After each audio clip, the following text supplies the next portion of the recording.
I'd like to believe that critical thinking is woven into pretty much everything we do here on the Rubin Report, but today's show is going to have an even keener focus on this all-encompassing topic. At the end of the day, whether we're talking about politics, religion, or current events, it all boils down to critical thinking, the definition of which is, quote, the objective analysis and evaluation of an issue in order to form a judgment, end quote.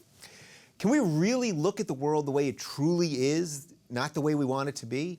Can we set aside our faith-based hopes to analyze real-world problems? Or is faith actually a part of the problem as opposed to being the solution? Each week I try to have conversations that exist in this space without resorting to ad hominem attacks and straw man arguments. That guiding principle is fully based in critical thinking and moral reasoning. Joining me this week is Peter Boghossian, philosophy instructor, critical thinker, and author of A Manual for Creating Atheists.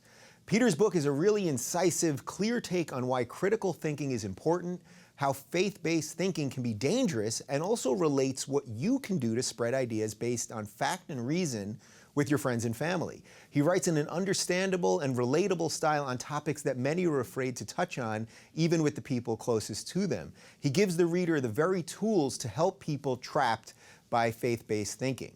Yes, I did say help there. Help is exactly what I believe is needed in this situation.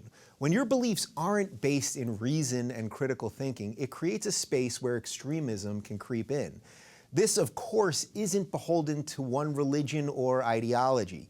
Anytime you throw reason and fact out the window to trade it with ideas that aren't provable, you create the very breeding ground that extremism needs to spread. It's not a coincidence that in places where gays, women, and minorities are treated poorly are also the places where religion has often been a substitute for clear moral thinking. By the way, we here in the West could do a much better job of this ourselves. I know we're more focused on Islamic extremism on this show, but there are all kinds of extremism in the world. You can't deal with any of these ideologies with half-truths and by shooting the messengers. You must deal with them by looking at them head-on and tackling the ideologies with better ideas and moral clarity. We live in a time when religious extremism is on the rise. I'm going to guess that we probably don't have many religious extremists watching this show, so I don't know how much of an effect I can have on those people. The people that I can have an effect on, however, is you guys.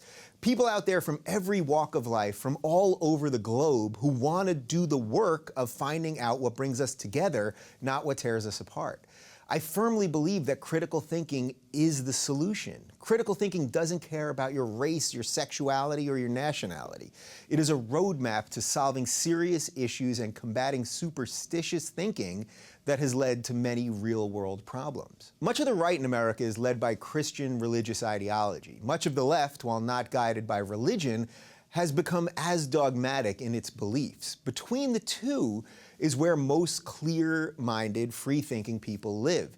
It's what my guest on next week's show, Ali Rizvi, refers to as the new center. I think by letting go of our superstitions and focusing on real solutions, we can change the world for the better. Either that or we can leave it up to the zealots. After all, the world is what you make of it.